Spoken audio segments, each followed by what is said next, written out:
Halo guys, balik lagi bersama aku Dr. Andi Setiawan di channel Dr. Andi Official. Dan pada video kali ini kita akan balik lagi di segmen seksi. Dan bagi kalian yang baru gabung di channel ini, kenalin, ini merupakan channel yang akan memberikan kalian itu informasi-informasi khususnya seputar sistem reproduksi, baik itu pada pria maupun pada wanita gitu. Jadi bagi kalian yang tertarik dengan channel ini khususnya seputar segmen seksi gitu ya, kalian boleh banget subscribe channel ini dan tekan tombol lonceng notifikasinya agar kalian tahu terus kapan video terbaru diupload tiap minggunya di channel ini. Karena memang setiap minggunya itu pasti akan ada segmen-segmen seksi lainnya yang cukup menarik buat kalian simak guys. Maka dari itu jangan lupa subscribe channel ini guys. Dan seperti biasa, nggak berlama-lama lagi, kita langsung aja ke videonya. Mr. P yang bengkok itu merupakan kondisi yang normal terjadi terutama pada saat Mr. P kalian itu sedang berdiri gitu guys. Dan umumnya juga tidak memerlukan penanganan khusus ya sebenarnya gitu ya. Namun bila kondisi Mr. P kalian yang bengkok itu disertai dengan gejala-gejala tertentu, misalnya itu disertai dengan rasa nyeri gitu ya misalnya gitu ya, atau bahkan bisa sampai mempengaruhi bentuk dari Mr. P kalian. Nah, hal ini nih bisa menjadi tanda adanya penyakit serius. Karena pada dasarnya ya, Mr. P yang bengkok pada pria ya merupakan salah satu variasi anatomi dari Mr. P yang normal sih sebenarnya gitu ya. Maka dari itu nih, kondisi Mr. P itu umumnya tidak membutuhkan penanganan khusus apabila ya bengkoknya itu tidak terlalu signifikan gitu. Tidak menyebabkan rasa nyeri pada Mr. P dan juga tidak mengganggu kalian itu pada saat kalian itu melakukan hubungan dengan pasangan kalian, atau tidak mengalami masalah pada saat Mr. P kalian itu sedang berdiri. Meskipun normal terjadi, kalian juga tetap harus waspada nih terhadap kondisi Mr. P yang bengkok. Karena bisa aja kondisi Mr. P yang bengkok itu disebabkan oleh kondisi medis tertentu. Nah, berikut nih penyebab Mr. P kita itu menjadi bengkok. Di dalam Mr. P itu terdapat jaringan yang menyerupai spons yang dialiri oleh darah dan dapat mengembang apabila laki-laki itu mengalami suasana hati yang cukup semangat gitu ya, sehingga bisa membuat Mr. P yang dimilikinya itu bisa berdiri. Pada umumnya Mr. P yang bengkok itu terjadi saat jaringan tersebut tidak mengembang secara merata, dikarenakan variasi anatomi lah. Karena pada umumnya setiap Mr. P ya dari semua laki-laki itu memiliki bentuk yang berbeda-beda. Ada yang memang bentuknya itu yang lurus gitu ya, ada yang sedikit bengkok gitu guys. Dan bengkoknya pun itu beragam sih, ada yang bengkoknya itu sedikit, ada juga yang benar-benar bengkok banget gitu. Dan dari setiap bentuk Mr. P itu, untuk beberapa kasus, kondisi Mr. P yang bengkok itu memang memerlukan penanganan secara medis dengan catatan bila mereka itu memiliki kondisi-kondisi tertentu. Misalnya penyakit Peyronie, penyakit autoimun, cedera pada Mr. P, kelainan pada Mr. P yang dipengaruhi oleh faktor keturunan.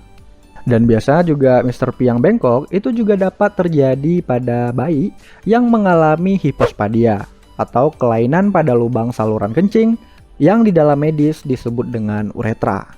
Salah satu keadaan yang harus kita waspadai ya bagi kita yang cowok-cowok gitu ya, yaitu bila kalian memiliki Mr. P yang bengkok akibat penyakit Peyronie.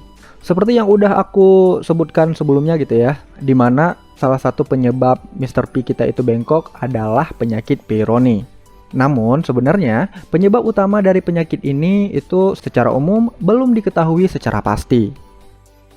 Kondisi ini itu diduga terjadi akibat adanya cedera berulang pada area Mr. P. Selain itu, penyakit ini juga dapat diturunkan dari keluarga kalian, atau dalam istilah medis disebut dengan penyakit genetika.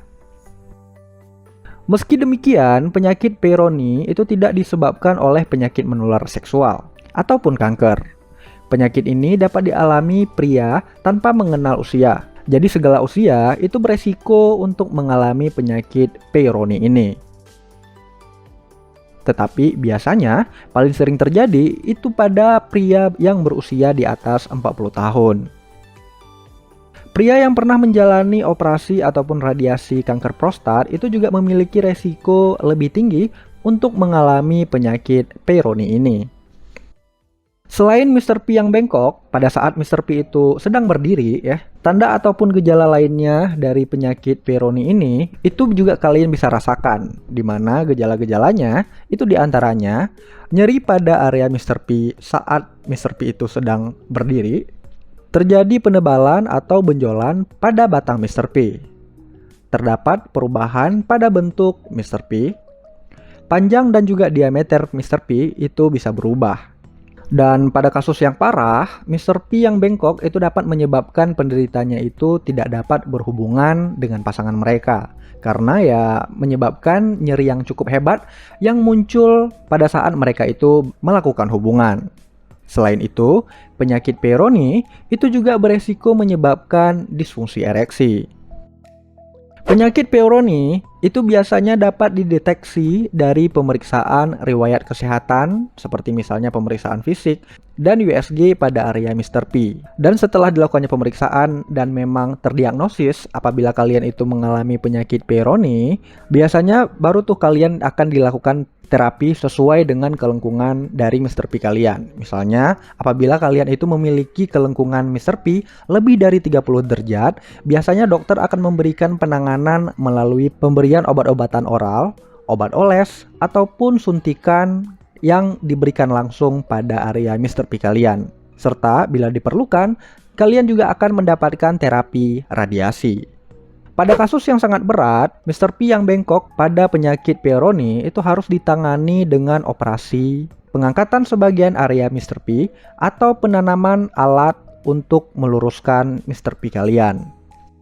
Ada juga nih metode operasi lainnya untuk menangani penyakit Peyronie yang kalian derita, yaitu dengan cara litotripsi gelombang kejut.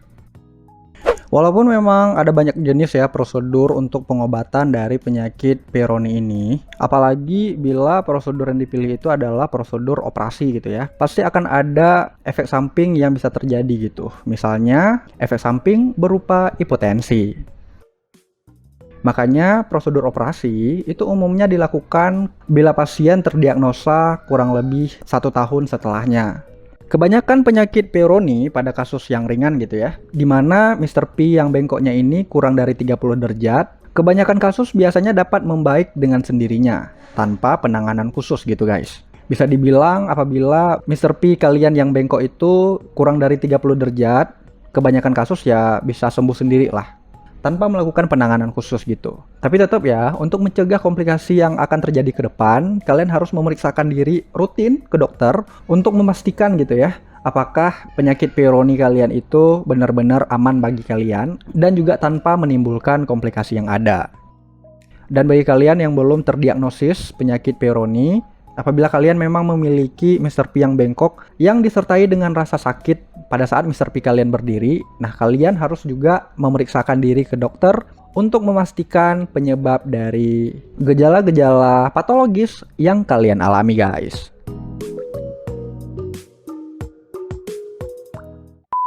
Oke ya, sekian aja video kali ini. Aku harap video kali ini itu bisa bermanfaat buat kalian, bisa menambah wawasan kalian, dan juga kalian sebenarnya boleh banget komen di bawah seputar konteks video ini, ataupun kalian punya pertanyaan-pertanyaan di luar konteks video ini, kalian juga bisa boleh banget komen di bawah guys. Dan juga apabila kalian punya ide-ide untuk video ke depan, kalian juga bisa tulis ide-ide kalian di kolom komentar di bawah. Dan seperti biasa, kalian bisa like video ini jika kalian suka, cuekin aja jika kalian gak suka, share ke teman-teman kalian yang menurut kalian butuh tentang informasi yang ada di video kali ini. Subscribe juga channel ini dan tekan tombol lonceng notifikasinya agar kalian tahu terus kapan video terbaru diupload tiap minggunya di channel ini guys. Follow aku juga di Instagram @dr.andisetiawan karena aku juga cukup sering meng-share beberapa informasi di sana juga guys. Oke guys, sekian terima kasih. See you di next video. Bye bye.